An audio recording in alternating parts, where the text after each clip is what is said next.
फिर दवा चाहिए ना शिफा चाहिए। आरो जोरे कमली वाले निगाहे करम हो गए, फिर दवा चाहिए ना शिफा चाहिए। मैं मरीज़े मोहब्बत हूँ, मुझको तो बस एक नजरिया हबीबे खुदा चाहिए। आरो जोरे अब तो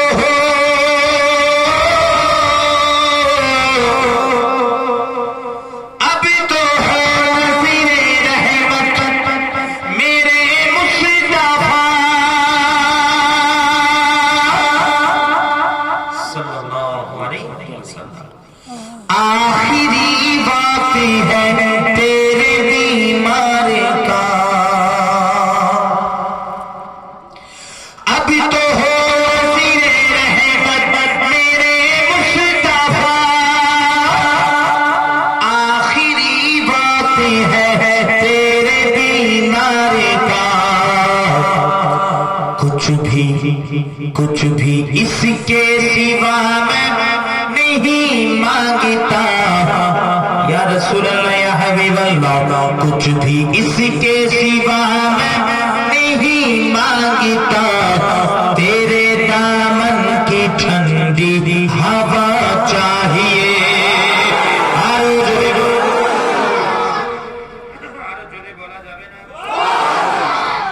कुछ भी इसके सिवा मैं नहीं मांगता, तेरे दामन की ठंडी हवा चाहिए।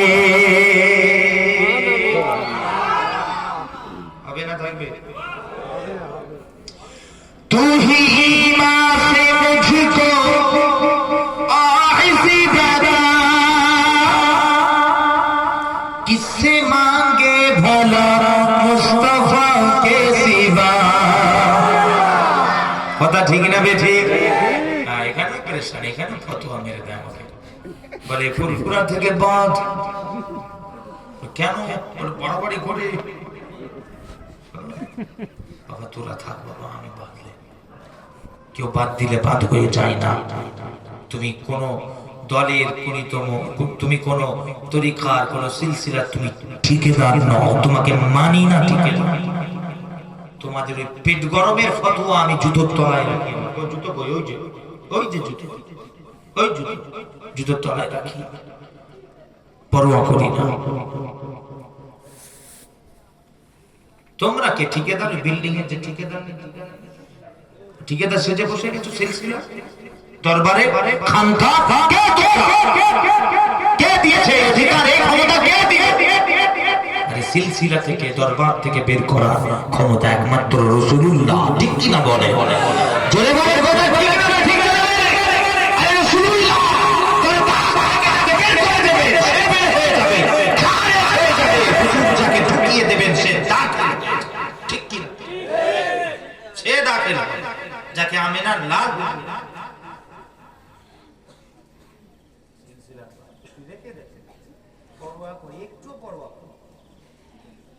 বলে ও মুখ হয়ে গেছে, কিচ্ছু সব হয়ে নিচে। তাহলে হুজুরের কাছে আমরা চাই, কথা ঠিক না বেটি? হুজুর দেন আমাদেরকে, হুজুরের কাছ থেকে সবকিছু পাই আমরা। শেখ আব্দুল হক মুহাদ্দিস দেহলভী হুজুর, দিগার উলামায়ে কিরামগণ, আমাদের হিন্দের হাদিস শাস্ত্রের বড় বড় মুহাদ্দিস সব লিখেছে। মাদারিজুন নবুওয়াত কিতাব খুলে দিগার প্রচুর দলিল আছে আমাদের উপরে, যেখানে বলা হয়েছে যে আল্লাহ পাক আমাদের রিজক রুজি যেটা দেন, সেই রুজিটাও আসে নবী পাকের হাত মুবারক হয়ে। জোরে বলবেন না? আরো জোরে বলে। বাড়াবাড়ি করার পরে ইনারা করেছে। হ্যাঁ, কথা ঠিক না বেটি?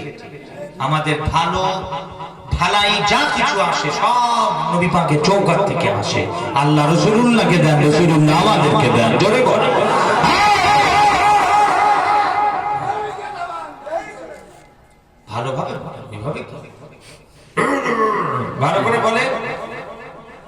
হুজুর কা দামান সবাই বলে নেই ছোড়েঙ্গে, নবী জান কা দামান। কথা ঠিক না বেটি? হুজুরকে ছাড়বো, পার্টির দামান ছাড়বো না বলে দেবে, নেতার দামান ছাড়বো না বলবে, এতে তোমার ঈমান চলে যাওয়ার সম্ভাবনা আছে, আর চলে যেতে পারে, 100% চলে যাবে।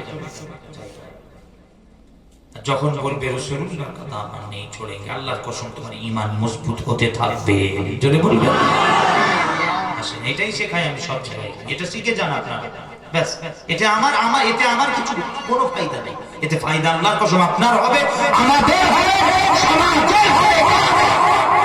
কথা ঠিক না বেঠিক? জোরে বলে। যখন হুজুরের পেহচান আমাদের কাছে চলে আসবে, হুজুরের মারিফাত যখন আমাদের কাছে চলে আসবে, হুজুরের জন্য সব কিছু আমাদের হয়ে যাবে, হুজুরের জন্য আমাদের চলাফেরা হয়ে যাবে আল্লাহর কসম। তখন জিন্দেগি পরিবর্তন হয়ে যাবে, তকদীর পরিবর্তন হয়ে যাবে। কথা ঠিক না? আসে, আর বেশি বলার নেই। আর কোথায় কি